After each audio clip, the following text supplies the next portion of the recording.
মাথায় টুপি, লম্বা দাড়ি এবং গোল পাঞ্জাবি। আপনারা স্ক্রিনে এই মুহূর্তে যাকে দেখছেন তাকে দেখতে একজন পাক্কা হুজুর মনে হলেও তিনি কিন্তু হুজুর রূপী এক নরপশু। তিনি একজন ধর্ষক, তার পরিচয় তিনি একজন ধর্ষক। তিনি একটি মাদ্রাসার পরিচালক, আর তিনি যেই কাজটি করেছেন সেটি শুধু ধর্ষণই নয়, তিনি একটি শিশুকে যৌন নির্যাতন করতে করতে শিশুটিকে মেরেই ফেলেছেন। ঘটনাটি বিগত 4-5 দিন আগে ঘটনাটি ঘটেছে আমাদের পার্শ্ববর্তী জেলা পটুয়াখালী জেলাতে। পটুয়াখালী জেলার এক দম্পতি তাদের শিশু সন্তানকে এই হুজুরের মাদ্রাসায় দিয়েছিল দ্বীনি ইলম শিক্ষা দিতে, হাফিজি শিক্ষার জন্য। কিন্তু এই লম্পট শিক্ষক বিগত 1 বছর যাবৎ সেই ছোট্ট শিশুটির সাথে যেই পাশবিক যেই অন্যায় করেছে সেটি আপনাদের হৃদয় নাড়িয়ে দেবে। বিগত 1 বছর যাবৎ প্রতি 3-4 দিন পর পর সেই ছোট্ট শিশুটিকে তার মল্লদ্বারে তার সাথে বলৎকার এবং তার সাথে যৌন শারীরিক সম্পর্কে লিপ্ত হতেন এই নগ্ন যেই ব্যক্তিকে আপনারা দেখতে পাচ্ছেন, হুজুর রূপী এই পশু। বিগত 1 বছর যাবৎ ওই শিশুটির সাথে এইসব কাজ করে আসলেও শিশুটিকে নানাভাবে তিনি ভয় দেখাতেন যাতে শিশুটি তার পরিবারের কাছে বিষয়টি না বলতে পারে। কিন্তু শিশুটির মল্লদ্বারে একাধিকবার এই রকমের যৌন সঙ্গম করার ফলে এক পর্যায়ে শিশুটি অসুস্থ হয়ে পড়ে। সবশেষ গত আগস্ট মাসে শিশুটি তার পরিবারকে জানায় তিনি প্রচন্ড অসুস্থ।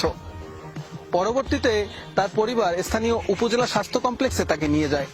সেখান থেকে ডাক্তাররা তাকে রেফার করেন ঢাকা মেডিকেল কলেজ হাসপাতালে।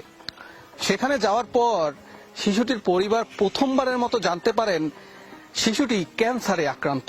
শিশুটির মল্লদ্বারে ক্যান্সার হয়ে গেছে। কি কারণে ক্যান্সার হয়েছে এই বিষয়টি ডাক্তারদের কাছে জানতে চাইলে ডাক্তাররা জানান 1 বছর যাবৎ শিশুটির সাথে বলৎকার হয়ে আসছিল, যার ফলে শিশুটির মল্লদ্বারে ক্যান্সার হয়ে যায়।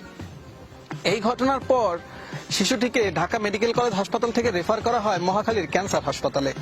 সেখানে 12 দিন চিকিৎসা নেওয়ার পর গত আগস্ট মাসের 25 তারিখ শিশুটির মৃত্যু হয়। সেখানে ঘটনাটি আমাদের পটুয়াখালী জেলার বাউফল থানায়।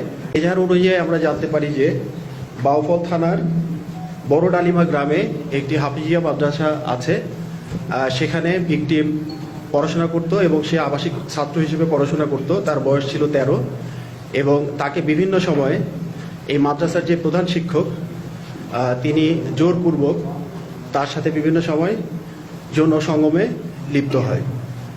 এরই পরিপ্রেক্ষিতে সে একসময় অসুস্থ হয়ে পড়ে এবং তাকে বাউফল স্বাস্থ্য কমপ্লেক্সে প্রেরণ করা হয়। সেখানে তার অবস্থার উন্নতি না হলে তাকে ঢাকায় প্রেরণ করা হয় এবং সর্বশেষে সে ঢাকা ক্যান্সার হাসপাতালে গত 25 তারিখে মৃত্যুবরণ করে। আমরা এই আসামিকে শনাক্ত করি এবং তাকে পিরোজপুর থেকে 2টার সময় আটক করা হয়। এই ঘটনার পরপরই শিশুটির পরিবার এই যে অভিযুক্ত যে ধর্ষক লম্পট যে মাদ্রাসা শিক্ষক রয়েছেন তার বিরুদ্ধে থানায় মামলা করে। মামলা করার পরপরই র্যাব 8-এর একটি চৌকস দল তাকে পিরোজপুরের নেসারাবাদ থেকে অভিযান চালিয়ে গ্রেফতার করে। এই যে পাশবিক যে ঘটনাটি ঘটেছে শিশুদের সাথে, আমরা দেখতে পাচ্ছি 2 দিন পরপরই আমাদের দেশের বিভিন্ন মাদ্রাসাতে ছোট্ট ছোট্ট শিশুরা, মাদ্রাসার যে হুজুররা রয়েছেন কিছু সংখ্যক হুজুরদের যৌন কামনার যৌন চারিতার্থের জন্য যেই শিশুরাই যৌন নির্যাতনের শিকার হচ্ছেন। আপনি একবার ভেবে দেখুন, আপনার সন্তানকে যে আপনি মাদ্রাসায় দিচ্ছেন, দ্বীনি ইলম শিক্ষা দিচ্ছেন, সেটা কার কাছে দিচ্ছেন সেটির বিষয়ে আগে নিশ্চিত হয়ে নিন। নতুবা এই যে বাচ্চাটি মারা গেল, এই বাচ্চাটির মতো আপনার সন্তানকেও হয়তো একদিন এরকম ভুক্তভোগী হতে হবে। অতএব যে কোনো মাদ্রাসায় দেওয়ার আগে, যে কোনো শিক্ষা প্রতিষ্ঠানে দেওয়ার আগে যাচাই করে নিন, শিক্ষকের চরিত্র সম্পর্কে জেনে নিন, সব রকম খোঁজ খবর নিন, তারপরে আপনার শিশুকে সেখানে পাঠান। ধন্যবাদ।